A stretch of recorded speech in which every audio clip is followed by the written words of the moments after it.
Assalamualaikum warahmatullahi wabarakatuh.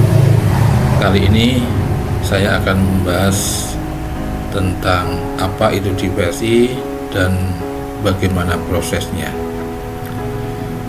Jadi ketika anak itu terlibat tindak pidana yang melanggar hukum atau yang kita sebut anak yang berkonflik hukum, seperti tindak pidana pencurian, pencabulan, narkotika, kekerasan baik barang ataupun orang, ataupun tidak pidana yang lainnya, itu dalam penyelesaiannya dapat dilakukan dua cara menurut Undang-Undang Sistem Peradilan Pidana Anak Nomor 11 Tahun 2012, lebih mengedepankan secara keadilan restoratif dan diversi.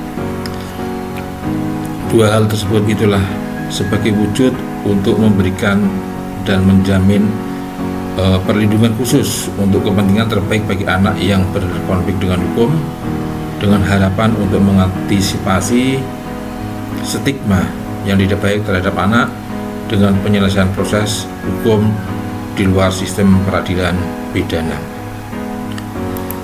Jadi proses penyelesaian perkara anak dengan tindak pidana yang melibatkan pelaku, korban, kemudian keluarga pelaku atau korban, dan pihak lain yang terkait untuk bersama-sama mencari penyelesaian yang adil dengan lebih mengedepankan atau lebih menekankan pemulihan kembali pada keadaan semula dan bukan sebagai pembalasan.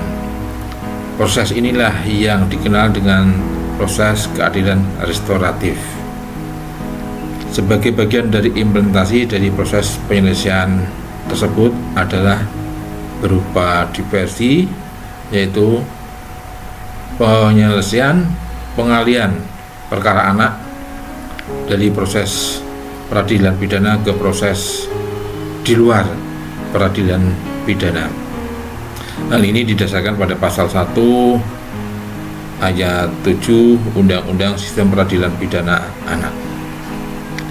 Sebagaimana yang saya sampaikan tersebut, jadi yang dinamakan proses diversi itu dapat dilakukan melalui 3 tingkatan. Yang pertama, diversi yang dilakukan di tingkat penyidikan. Kemudian yang kedua, diversi yang dilakukan di tingkat penuntutan atau kejaksaan, dan yang ketiga, diversi yang dilakukan di tingkat pengadilan. Untuk dapat dilakukan proses diversi tentunya harus memenuhi beberapa syarat, yaitu yang pertama, syaratnya adalah diancam dengan pidana penjara di bawah 7 tahun, dan kedua, bukan merupakan pengulangan tindak pidana.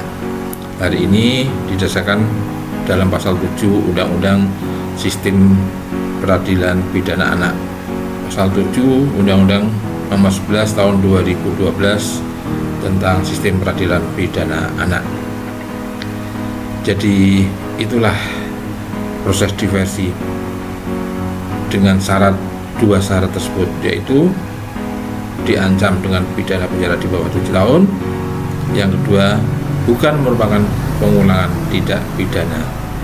Ketika ada tindak pidana dengan ancaman tersebut dan anak yang berkonflik hukum tidak melakukan pengulangan tindak pidana, wajib dilakukan proses diversi, baik di tingkat penyidikan kepolisian, baik di tingkat penuntutan kejaksaan, dan di tingkat pengadilan. Itu wajib dilakukan yang namanya proses diversi. Demikian, tetap jaga anak-anak kita, tetap didik anak-anak kita, tetap kita lakukan pengawasan anak-anak kita dengan baik, karena bagaimanapun anak-anak kita adalah masa depan kita, harapan kita bersama untuk negara kita tercinta Indonesia. Terima kasih. Wassalamualaikum warahmatullahi wabarakatuh.